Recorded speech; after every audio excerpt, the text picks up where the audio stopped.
Solo por la gracia de Dios continuamos aquí y ha sido la gracia de Dios que nos ha sustentado, que nos permite estar de nuevo estudiando las Escrituras. Hermanos, vamos a volver a primera epístola de San Pablo Apóstol a los Corintios. Estamos yendo por el capítulo 15 y estamos hablando del evangelio predicado que mantiene firme al creyente, depende de la resurrección. La semana pasada estuvimos estudiando del versículo 1 hasta el versículo 4 del capítulo 15, hablando acerca de que el anuncio trae salvación, versículo 1 y 2, la muerte de Jesucristo que fue conforme a las Escrituras, versículo 3, la sepultura conforme a las Escrituras, lo vimos en el versículo 4, y la resurrección conforme a las Escrituras lo vimos también en el versículo 4. Hermanos, acerca de esto de la resurrección, entonces emprenderemos nuestro estudio allí y los invito a 1 Corintios capítulo 15 a que hagamos la lectura. Ahora les hago saber, hermanos, el evangelio que les prediqué, el cual también ustedes recibieron, en el cual también están firmes, por el cual también son salvos, si retienen la palabra que les prediqué, a no ser que hayan creído en vano. Porque yo les entregué en primer lugar lo mismo que recibí, que Cristo murió por nuestros pecados conforme a las Escrituras, que fue sepultado y que resucitó al tercer día conforme a las Escrituras, que apareció a Cefas y después a los 12, luego se apareció a más de 500 hermanos a la vez, la mayoría de los cuales viven aún, pero algunos ya duermen.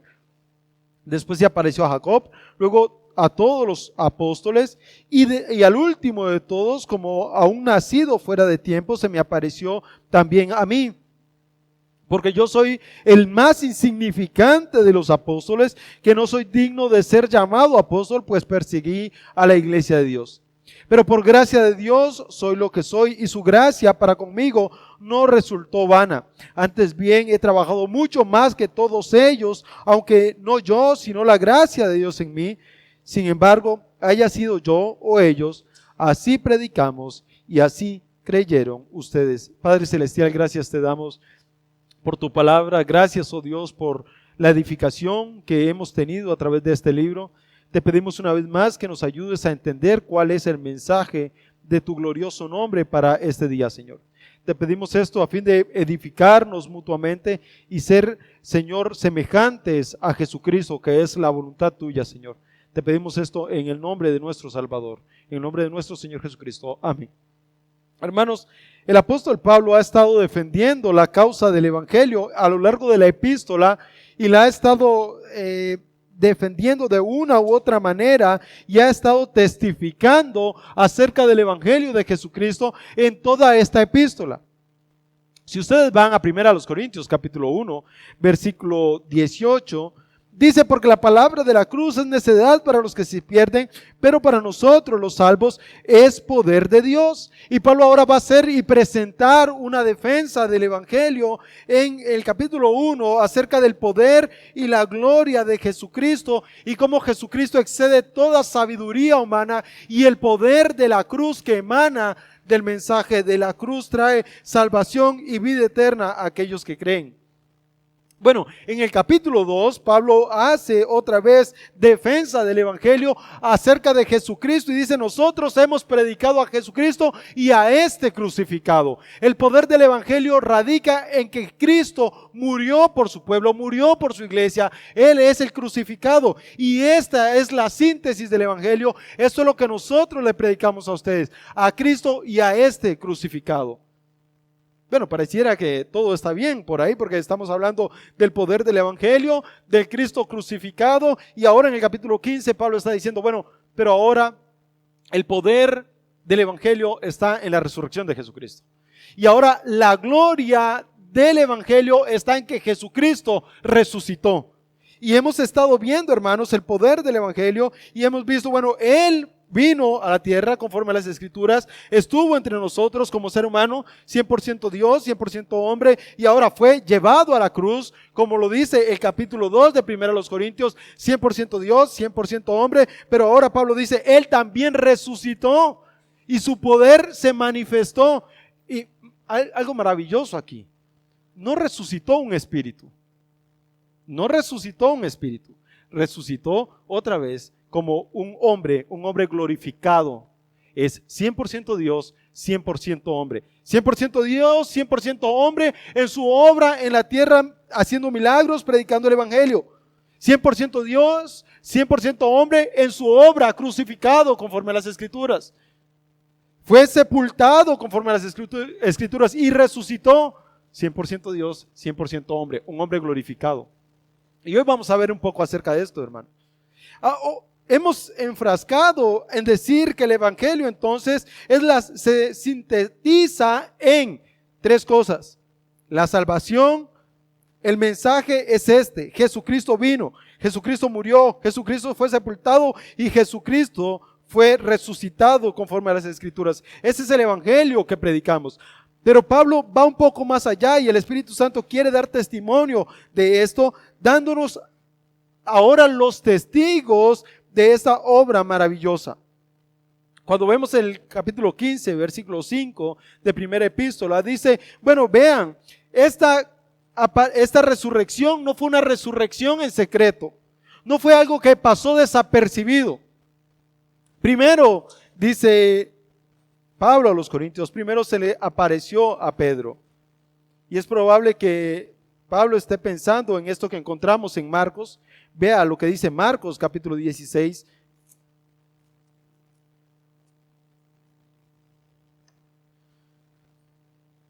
Verso 1 hasta el 7.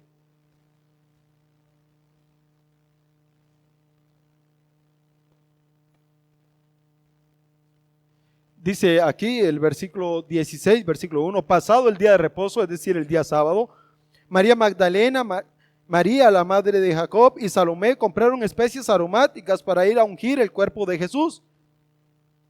Muy de mañana, el primer día de la semana, llegaron al sepulcro cuando el sol ya había salido y se decían unas a otras, ¿quién nos removerá la piedra de la entrada del sepulcro? Cuando levantaron sus ojos, vieron que la piedra, aunque era sumamente grande, había sido removida. Entrando en el sepulcro, vieron un joven sentado al lado derecho, vestido con ropa blanca, y ellas se asustaron, pero él les dijo, no se asusten ustedes, ¿buscan a Jesús, el Nazareno? El que fue crucificado, él resucitó, no está aquí. Miren el lugar donde lo pusieron, pero vayan, digan a sus discípulos y a Pedro. Al parecer Pedro, al que se le había dicho, tú tendrás las llaves del reino, tú vas a ser el que va a llevar el evangelio. Jesucristo tenía el mensaje para él. Vayan, díganle a Pedro que Jesús ha resucitado. Por eso cuando Pablo hace la mención de quién es el primero que va al sepulcro, a quién se le presenta, Jesucristo dice, primero apareció a Cefas, primero aparece a Pedro. Bueno, probablemente haya estado muy de acuerdo con Marcos, que Marcos está diciendo, bueno, vayan, díganle a Pedro que el Maestro, el Señor, ha resucitado. Y es impresionante, hermanos, lo que encontramos aquí. En el versículo 16, en el capítulo 16 de Marcos, encontramos el ejemplo vivo de lo que es la gloria de Dios más allá del razonamiento humano. En el capítulo 16 de San Marcos encontramos unas mujeres que dicen, vamos a embalsamar el cuerpo de Jesucristo porque se va a podrir y no va a haber quien lo llene y va a apestar, entonces lo vamos a llenar de aromas. Entonces cada vez que alguien era sepultado, para que no apestara el lugar, se le llenaba de ungüentos aromáticos y entonces la gente que pasaba por allí olía aquel olor fuerte, pero no se discernía la pudredumbre del cuerpo. Y estas mujeres estaban pensando, bueno, el maestro ha sido sepultado, ahora hay que llenarlo de estas especies aromáticas. Pero Jesucristo les dijo, yo voy a resucitar el tercer día. Yo voy a resucitar el tercer día. Y estas mujeres van a hacer lo que tienen que hacer. Van a ungir el cuerpo del maestro. Y se encuentra con este gran espectáculo, un joven sentado ahí diciendo, no está aquí. No está aquí. Es maravilloso la sorpresa de que se encuentra en la piedra removida. El Señor ya no está ahí. Pero ellas van a buscarlo. Tienen que encontrar el cuerpo del Señor.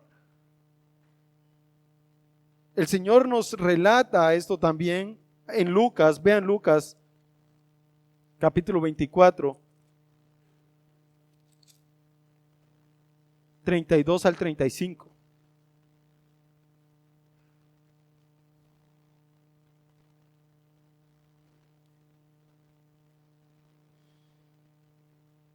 otra vez encontramos unas personas que no entienden la resurrección de Jesucristo. En el capítulo 24 de Lucas, Jesús se le está manifestando a los que van camino hacia Emaús y le preguntan en el versículo 14, ¿qué están conversando entre ustedes? ¿Qué están diciendo entre ustedes? Y en el versículo 18 le dice, ¿eres el único visitante en Jerusalén que no sabe las cosas que tenían que acontecer? El que dijo que iba a resucitar, pero no sabemos nada de él. Jesucristo había sido crucificado y estos hombres todavía iban preguntándose qué habrán pasado, qué habrá pasado con el maestro. Y cuando vemos el versículo 32 al 35, cuando Jesucristo se les ha revelado y se dijeron el uno al otro, ¿no ardía nuestro corazón dentro de nosotros mientras nos hablaba en el camino cuando nos abría las escrituras? Levantándose esa misma hora, regresaron a Jerusalén y hallaron reunido a los 11 apóstoles y a los que estaban con ellos, que decían, es verdad que el Señor ha resucitado. Y se apareció ¿a quién? A Simón, a Pedro. Pedro era el que iba a llevarles ese mensaje. Ahora el Señor ha resucitado. Al parecer, hermanos, todos se habían olvidado de que Jesucristo habría de resucitar. Los apóstoles iban por ahí despistados. Qué raro, no sabemos nada del Señor. No hemos tenido noticias del Señor. Las mujeres iban al sepulcro a embalsamarlo. No tenemos noticias del Señor, hay que embalsamarlo. Pero el Señor tenía otro propósito y su propósito era cumplir la palabra de Dios resucitando al tercer día y dar testimonio a sí mismo. Y Pedro es el primer discípulo al que las Escrituras señala como testigo de esta resurrección. Pero hermanos, hay que ser honestos acerca de esto. Si Lucas nos relatase y si la palabra de Dios nos relatase que Pedro fue el único que encontró a Jesucristo allí, algunos dirían, bueno, a ver, un ingenuo pescador. Algún ingenuo pescador que alguien convenció que el cuerpo de Jesucristo resucitó. ¿Qué va a saber un pescador? Es un pescador. No es que los pescadores no tuviesen mucho estatus. Lo que pasaba es que cualquiera podía ser pescador. No se necesitaba mucha ciencia para ser pescador. Es decir, entre un médico y un pescador, pescar no era algo que requería la universidad, grandes conocimientos. Pero pasa algo, hermanos, acerca de esto. Que Jesucristo no solamente apareció a María, a los discípulos en el camino, sino que también Jesucristo aparece a los discípulos, según nos dice Hechos, capítulo 2, versículo 24. Por lo cual Pablo también apunta a los 12 discípulos diciendo, también les apareció a los 12 discípulos. Ve lo que dice Marcos 16, 14. Esto, hermanos, cuando empieza a ponerse la lista de testigos,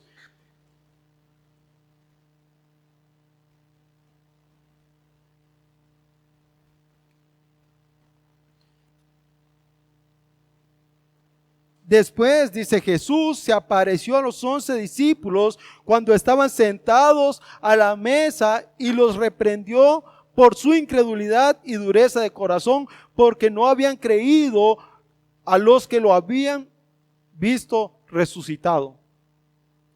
No solamente ahora Jesucristo está apareciendo a todos los discípulos, sino que también les dice, ¿cómo es posible? Yo les he dicho que iba a resucitar, me he aparecido y todavía ustedes siguen de incrédulos. Jesucristo había resucitado y Pablo está defendiendo la postura. Jesucristo es la resurrección, es la vida. Él mismo resucitó de entre los muertos. Pero no solamente le apareció a ellos, también dice aparece a los 12 discípulos. Pablo se está refiriendo no a un número, sino más bien parece que está llenando la idea de a los que le seguían. Porque encontramos que, por ejemplo, Judas no estaba ahí. Judas no era de los 12 discípulos. Pero encontramos que Pablo está defendiendo entonces la resurrección de Jesucristo al decir a los 12 en el sentido de la obra de aparecérsele a los discípulos. Cuando encontramos, hermanos, a Jesucristo dando esta gran comisión, Él se les aparece y les dice, bueno, vean, ustedes tienen que creer. El ataque a la resurrección de Jesucristo es algo que Satanás ha intentado siempre. Si Jesucristo no ha resucitado, entonces Pablo luego va a decir, no, de nada sirve nuestra fe. Pero ahora ustedes no tienen que ser convencidos por mi palabra, no tienen que ser convencidos por lo que yo digo. Es que el Señor Jesucristo testificó de sí mismo de haber resucitado entre los muertos. No soy yo el que lo digo. Y ahora, aunque yo lo dijese, vean esta gran lista de testigos que me acompañan al decir que Jesucristo ha resucitado. Si ustedes ven Mateo 28, el versículo 5, ustedes se van a dar cuenta que antes de que los mismos apóstoles se testificaran unos a otros, los mismos cielos testificaron de que Jesucristo había resucitado. Ahí encontramos a un ángel que le dijo a las mujeres, ustedes no teman porque yo sé que buscan a Jesús, el que fue crucificado, el que fue sepultado. No está aquí porque ha resucitado como Él les dijo que iba a ser. En los relatos bíblicos encontramos que el Señor se ha aparecido, que el Señor ha testificado, que los cielos testifican de la resurrección de Jesucristo. Pablo les dice, bueno, vean, se les ha aparecido a Pedro, se le ha aparecido a los 12, en el versículo 6, luego apareció a 500 hermanos, de los cuales algunos ya duermen. Eso quiere decir, algunos ya se han muerto y ya no están entre nosotros, pero otros todavía viven y siguen dando testimonio. Esto probablemente es lo que relata Mateo 28, 16, cuando Jesucristo va ahí a mostrarse. O en Hechos capítulo 1, versículo 15, cuando Jesucristo está dando testimonio de haber resucitado. Vean Hechos 1, 15.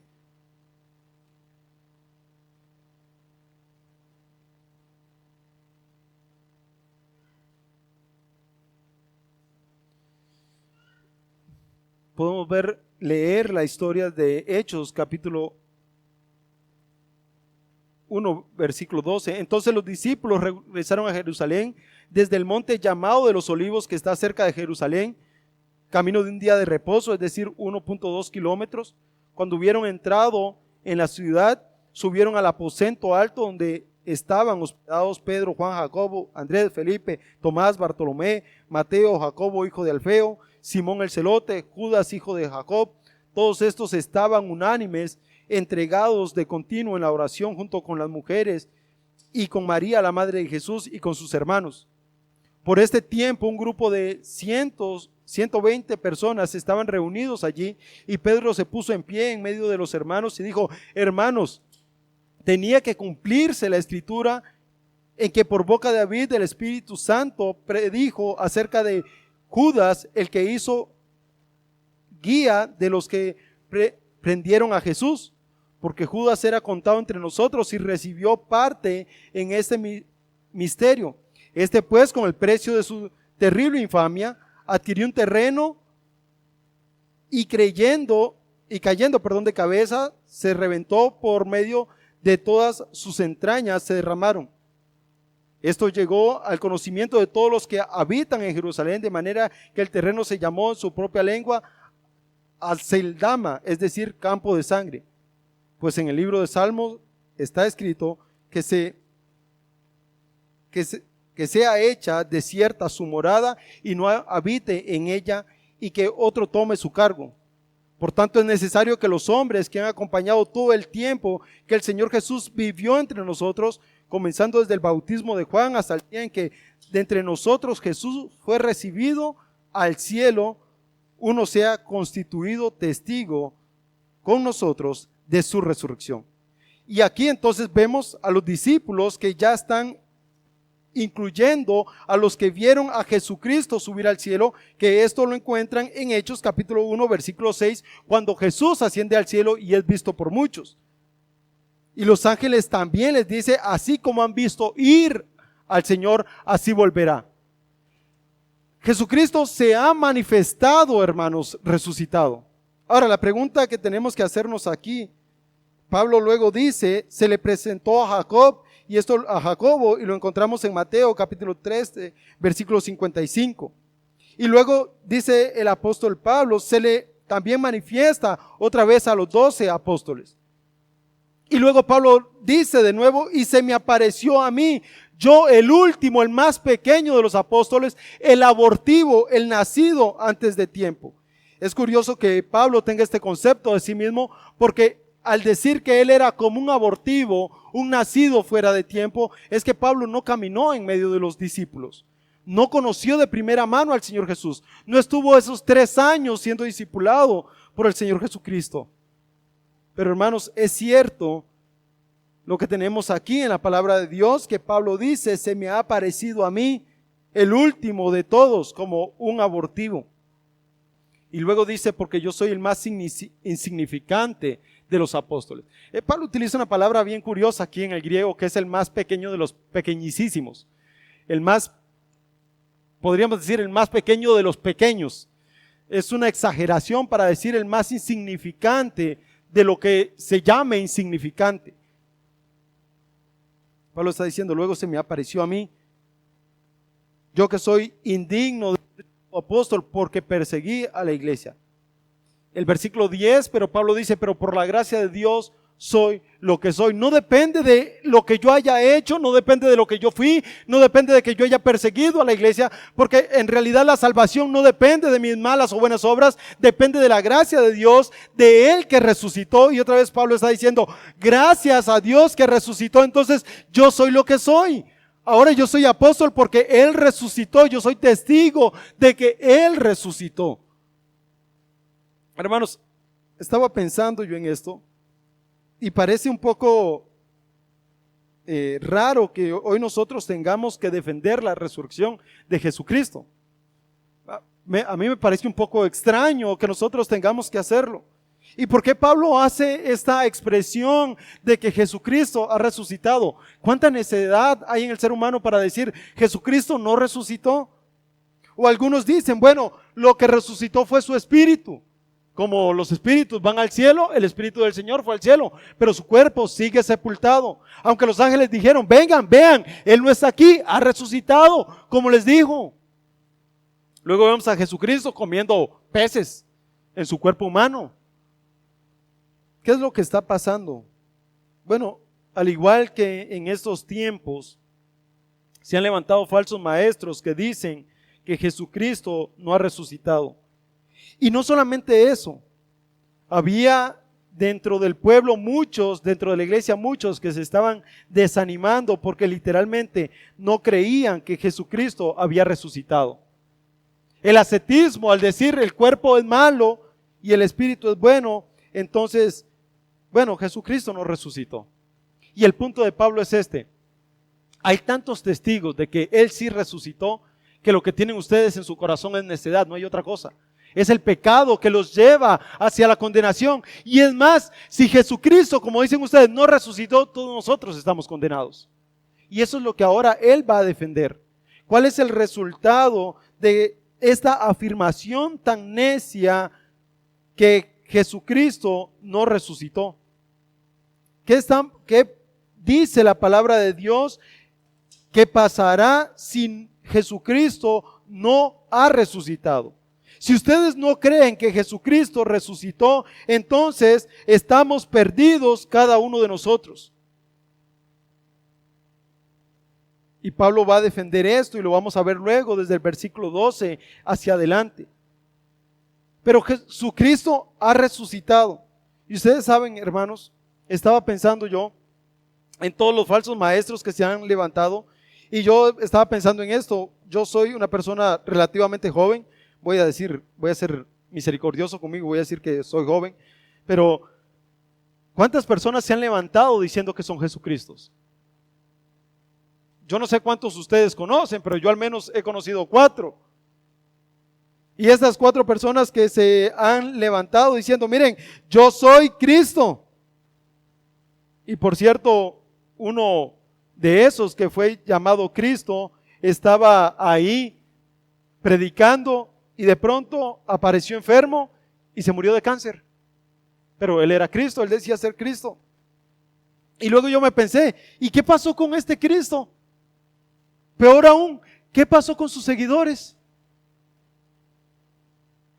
Y bueno, como eso de ser Cristo no es una cosa que los occidentales estemos peleando por nosotros mismos, encontramos a un africano que dijo, yo soy Cristo y ahora yo soy la salvación de África, vengan en pos de mí. Y se fueron en pos de él. Curiosamente murió por una mordedura de serpiente. Eso sí estuvo fatal. Es decir, si una serpiente puede matar al creador del mundo, ya valió todo lo que creímos. Pero él decía ser Cristo. ¿En qué quedaron sus discípulos? ¿Qué está pasando? Y el otro que les dijo, bueno, vean, lo que dice el Señor, yo que soy el mensajero del Señor, es que tenemos que hacer un ayuno por 40 días, ni agua ni comida, y veremos la gloria del Señor. Y se murieron todos de hambre.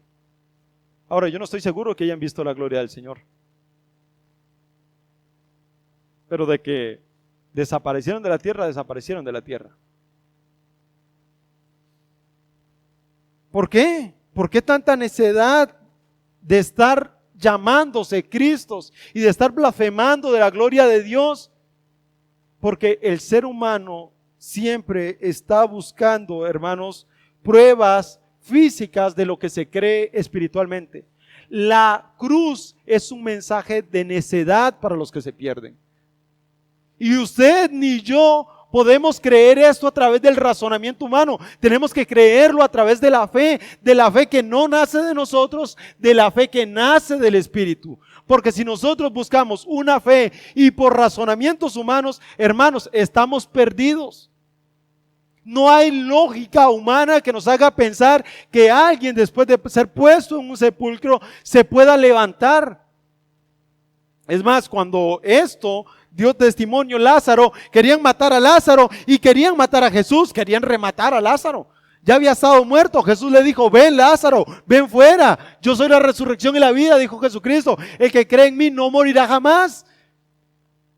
Y le dijo, Lázaro, ven fuera, ven para acá.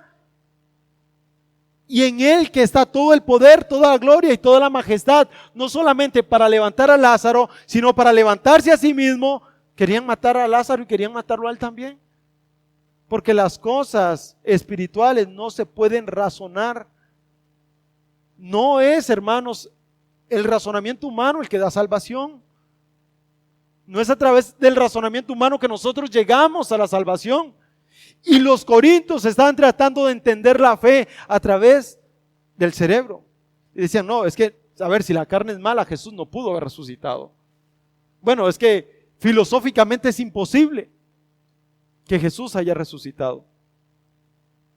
Y Pablo dice, bueno, yo soy el más insignificante, el último de los apóstoles, pero por la gracia de Dios soy lo que soy. Su gracia conmigo no resultó vana, porque yo he sido un testigo. Antes bien he trabajado mucho, más que muchos apóstoles. Y eso que Pablo está diciendo es bastante fuerte, hermanos, porque le está diciendo, yo he sido mandado a predicar a las naciones de los gentiles y he llevado el evangelio. Parte del evangelio eran los corintios, Filipenses, por ejemplo, Tesalónica, Galacia. Pablo había predicado en todos estos lugares, en Éfeso, y había llevado el evangelio, y el fruto de la obra de Dios por medio de Pedro era claramente visible. No es que está menospreciando el trabajo de Pedro, por ejemplo, o de Tomás, pero sí está diciendo, he trabajado duramente, he luchado por causa del evangelio. Y aunque ustedes son fruto de ello, no es mi poder. Ve lo que Pablo está convencido aquí en el versículo 10 de 1 Corintios. Pero por la gracia de Dios soy lo que soy, y su gracia para conmigo no resultó vana. Antes bien he trabajado mucho más que todos ellos, aunque no yo, sino la gracia de Dios en mí. Pablo está seguro de que el poder que emana la predicación del evangelio no es poder de él, sino la gracia de Dios que se manifiesta a través del evangelio predicado. Hermanos, y esto es impresionante, porque Pablo está diciendo, vean lo que Pablo está tratando de decirnos aquí. No se trata de que yo haya andado con el Maestro. No se trata de que yo haya estado con Él, o que haya sido un testigo de primera mano, yendo hacia el sepulcro, como Pedro, como los 12 discípulos, como las mujeres. Sino que Él se me ha parecido a mí. Y ahora lo que yo estoy viviendo es la gracia de Dios. Y el resultado de esta predicación del Evangelio es la gracia de Dios. De manera, hermanos, que si algo podríamos decir de este pasaje es que cuando predicamos el Evangelio y cuando se predica un Evangelio bíblico de un Cristo crucificado, un Cristo sepultado y un Cristo resucitado, la gracia de Dios tiene suficiente poder para salvar. No es el predicador, es el poder de Dios, de la obra majestuosa de Dios. Pablo está claro en eso y nosotros deberíamos estar claro en ello. No es que yo soy el predicador, no es que usted es el predicador, es que es la gracia de Dios que salva, que da vida eterna, y esa se manifestó para salvarnos a nosotros. Y si Pablo era insignificante a los ojos de los apóstoles, ¿cómo seremos nosotros? ¿Cómo seremos nosotros? Pero el Señor Jesucristo dijo, bienaventurados los que creen sin ver. Bienaventurados nosotros los que creemos en Él, porque somos muy buenos. No, porque el mismo Espíritu de Dios se ha revelado para salvación y vida eterna para nosotros. Este es el misterio de la salvación. Esta es la gloria de la salvación. Y Pablo lo dice, bueno, sin embargo, hermanos, haya sido yo o ellos, así predicamos y así creyeron ustedes. Pablo está diciendo, al fin y al cabo, no es tan importante quién les trajo el mensaje del Evangelio. Porque anteriormente ha dicho, bueno, unos sembraron, otros regaron y el Señor dio el crecimiento. Pablo no está peleándose a la iglesia, no está diciendo ustedes son el fruto de mi trabajo. Está diciendo no importa quién les haya predicado, lo importante aquí es que ustedes creyeron. ¿Qué fue lo que creyeron? Que Jesucristo resucitó. Hermanos, y esto es el punto. Ustedes tienen que creer que Jesucristo ha resucitado. ¿Por qué? Porque si no creen que Jesucristo ha resucitado, entonces pasa esto. Vean el resultado de esta predicación. Dice el versículo 12 ahí en adelante, vean lo que Pablo está tratando de decirle a los hermanos, estas consecuencias fatales para los creyentes si no creen que Jesucristo resucitó. ¿Cuáles son las consecuencias fatales de decir que Jesucristo no resucitó? Bueno, solo se las voy a decir. Versículo 12, la negación de la resurrección quita toda esperanza. Del versículo 13 al 15, si Jesucristo no resucitó, si Cristo no resucitó, nadie podrá hacerlo.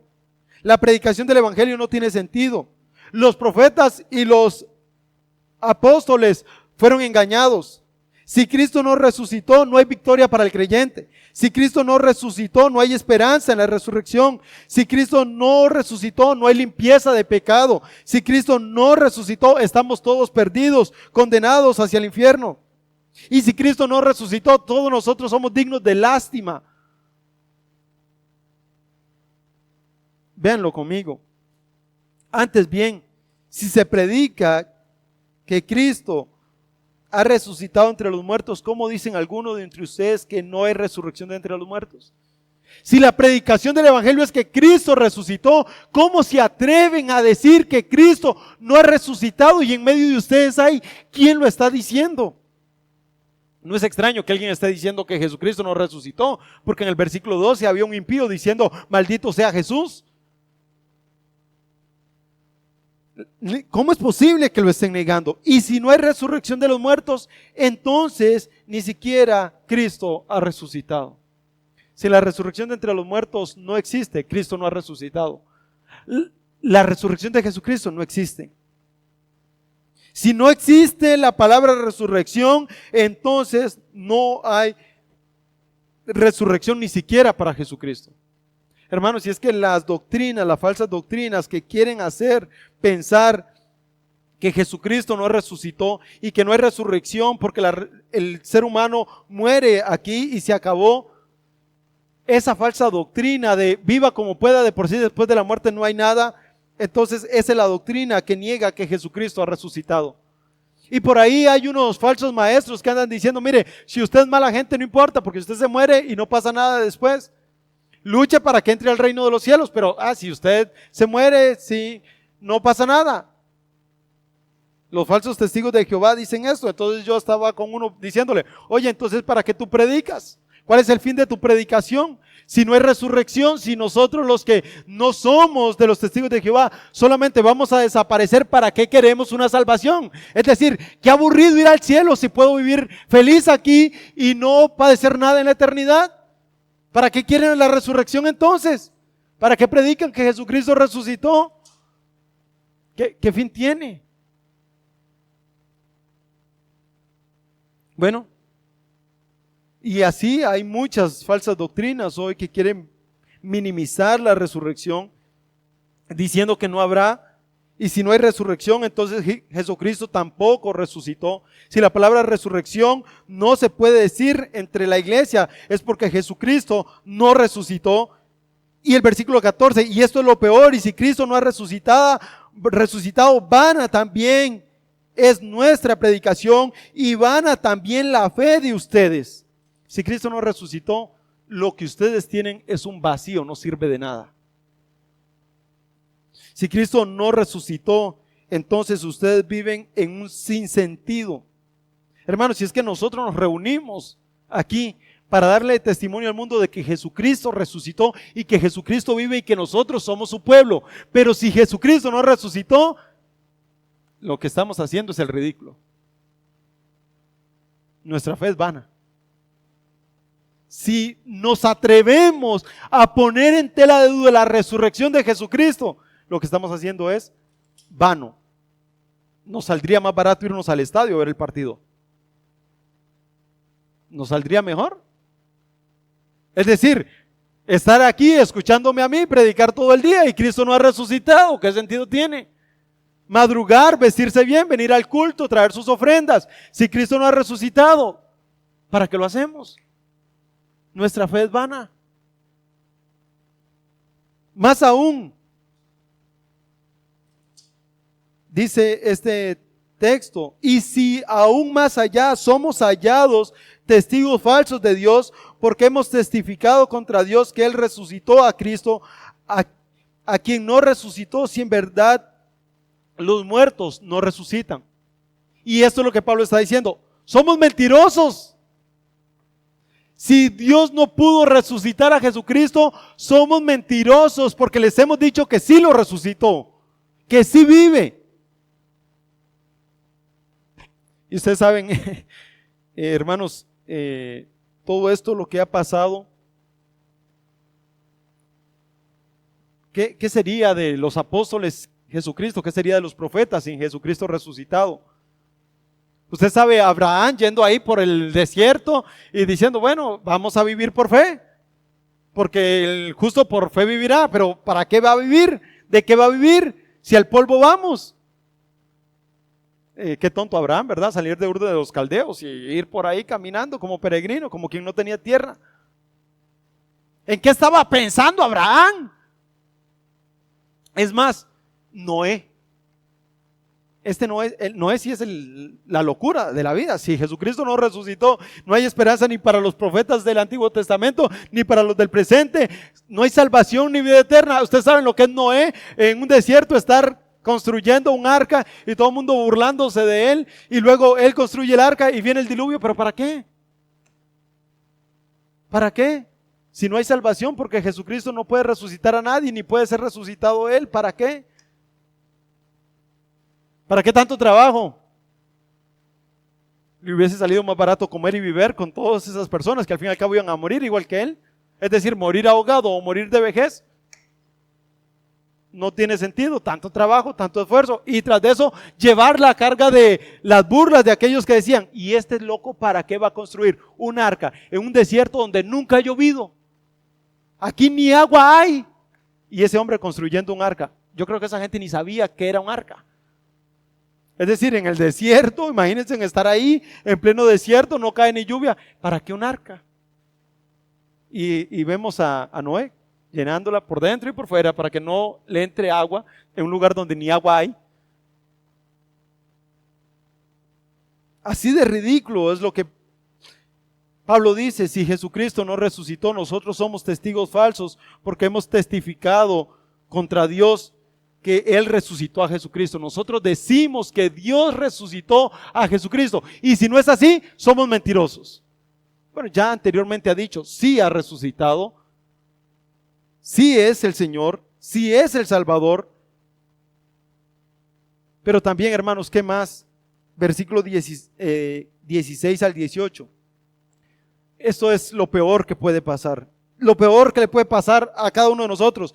Porque si los muertos no resucitan, entonces ni siquiera Jesucristo ha resucitado. Y si Cristo no ha resucitado, la fe de ustedes es falsa.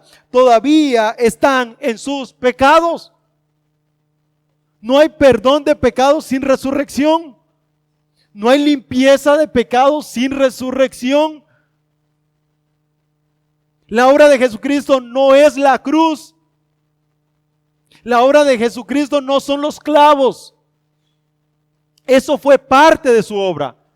La obra fue culminada cuando dijeron: ya no está aquí, Él vive. No busquen al viviente entre los muertos. Ahí está culminada la obra de Jesucristo. Por más que lo quieran pintar en una cruz, Él no está ahí. Por más que lo quieran tener crucificado, Él no está ahí. El sepulcro es testigo de que nuestro Dios vive y nosotros viviremos con Él, porque si Él vive, nosotros vivimos. Pero si Él está muerto, hermanos, estamos muertos todos. Por eso Pablo dice: y ya no vivo yo, sino que vive Cristo en mí. Porque Él está seguro que Jesucristo ha resucitado. Ustedes están en sus pecados. Decir que Jesucristo no ha resucitado es decir, tenemos sobre nosotros la carga de nuestro pecado. Versículo 18. Y también los que han dormido en Cristo están perdidos. Ustedes saben, la lista de Hebreos, dice MacArthur, sería la lista de los más tontos de la historia. Si Cristo no ha resucitado, en vez de decir por fe estos hicieron, y más bien debería decir por tontos hicieron, porque no hay resurrección. La lista de los héroes de la fe sería la lista de los tontos de la fe. Si Cristo no ha resucitado, todos los que han dormido en Él están perdidos. Tanto los que lo esperaron desde la antigüedad, los profetas que no sabían el tiempo ni la hora, pero que profetizaron esperando aquel cumplimiento que Él les dijo en el huerto del Edén, que alguien iba a venir a terminar con el pecado. Desde ese entonces ya se estaba predicando el evangelio de la salvación. El protoevangelio estaba ahí, Jesucristo siendo señalado hacia futuro, y todos los que creyeron desde Adán hasta nosotros, si Cristo no ha resucitado, creyeron en vano. Así de duro es decir que Jesucristo no ha resucitado. Así de serio es decir que Cristo no ha resucitado. Todos estamos perdidos. Tenemos el castigo eterno. Estamos directo hacia el infierno. Si Cristo no ha resucitado, entonces, hermanos, vana es nuestra esperanza, vana es nuestra fe. Si Cristo no ha resucitado, entonces somos los más dignos de lástima, dice el versículo 19. Si hemos esperado en Cristo para esta vida solamente, somos de todos los hombres los más dignos de lástima. Es esto, hermanos, otra vez. ¿Qué diferencia habría entre nuestro Cristo y el Cristo que fue mordido por la serpiente y murió? Es decir, nos burlamos de ellos diciendo: vean su Cristo, fue muerto por una serpiente, ¿dónde está? O el Cristo que predicó que había que aguantar 40 días hambre y 40 días sed, y murieron todos por hambre y por sed. Y bueno, son dignos de lástima, y si Cristo no resucitó, nosotros con ellos. Esto no es el Cristo que nosotros predicamos. Por eso Pablo lo dice, y lo volvemos a repetir, capítulo 15, versículo 1. Ahora, hermanos, este es el evangelio que les hemos predicado, el cual nosotros hemos recibido, el cual también nosotros estamos firmes y por el cual nosotros somos salvos si retenemos la palabra. ¿Cuál es el evangelio que predicamos? Que Cristo murió por nuestros pecados, conforme a las Escrituras, que fue resucitado al tercer día conforme a las Escrituras. Esto es nuestro Salvador. Un Salvador que lleva nuestros pecados, que muere por nuestros pecados, que fue sepultado y que resucitó al tercer día conforme a las Escrituras. Y que muchos dieron testimonio de su resurrección. Hermanos, el testigo más impresionante que tiene la resurrección de Jesucristo es Lucas. Y aunque Lucas es un redactor de o alguien que recopila los datos de aquellos que vieron cara a cara que Jesucristo había resucitado, Lucas, el médico, pudo dar testimonio que también Jesucristo había resucitado. Y Lucas redacta eso. Ustedes saben la convicción de un médico para decir, ¿ha resucitado? Dijimos de Pedro al principio, ¿quién iba a creer a Pedro? Pero cuando Lucas dice, Él ha resucitado, pero no se trata de Lucas, no se trata de Pablo, no se trata de Pedro, se trata del Espíritu de Dios que da testimonio de que Dios levantó de entre los muertos a nuestro Salvador Jesucristo. Y es Él el que tiene la autoridad sobre los cielos y sobre la tierra, sobre la vida y sobre la muerte. Él tiene la autoridad para darla y para tomarla, porque Él es todo y todo está en Él y por Él. Por Él todas las cosas fueron hechas. Por Él todas las cosas subsisten. Él es Dios y para siempre es Dios. Y cuando estaba en la tierra es Dios y es 100% Dios. Y cuando fue al sepulcro y cuando resucitó se está manifestando la gloriosa obra de nuestro Salvador. Y esto es lo que predicamos, que nuestro Salvador vive y reina y que juzgará a vivos y a muertos, pero que todavía hay vida eterna para los que creen en Él. Este es el poder del Evangelio, hermanos. Tenemos que tener cuidado con aquellos que siguen negando la obra de Jesucristo, que siguen negando la resurrección de Jesucristo. Hoy se han levantado muchos falsos maestros y se seguirán levantando. Y entonces tendríamos que decir lo mismo que dice el apóstol Pablo. Pongamos la mirada en Jesucristo, el que resucitó. No la quitemos de ahí. Si la quitamos de ahí, vana es nuestra fe y vana es nuestra esperanza. Hasta ahora, hermanos, esta es la teoría. Esto es lo que Pablo está defendiendo. Jesucristo resucitó. Pero ya que sabemos que Jesucristo resucitó, del versículo 20 en adelante vamos a ver lo que sí significa, lo glorioso de la resurrección. Es impresionante, hermano, lo que nos espera de este capítulo 15, pero continuaremos más adelante. Que Dios nos continúe llenando de la glorioso gozo de su salvación y de su vida eterna que tenemos por medio de Jesucristo. Padre Celestial, gracias te damos por que has testificado de ti mismo, oh Dios, de tu resurrección. Gracias, Señor, porque en ti está nuestra fe, nuestra esperanza. Oh Dios, tú eres nuestro Salvador. Gracias porque de ti, oh Dios, es la salvación, tuya es la gloria y la majestad. Gracias, Señor, porque testificas a nuestros corazones, consuelas nuestros corazones acerca de este tema. Gracias, Padre, te damos por tu palabra. Gracias por tu Santo Espíritu que nos ilumina y nos trae gozo, Señor, en medio de esta tribulación, de este mundo. Gracias porque nuestra esperanza está puesta en la roca inamovible, en Cristo, a quien esperamos, a quien amamos. A Él sea la gloria, el imperio y la majestad por los siglos de los siglos. Amén.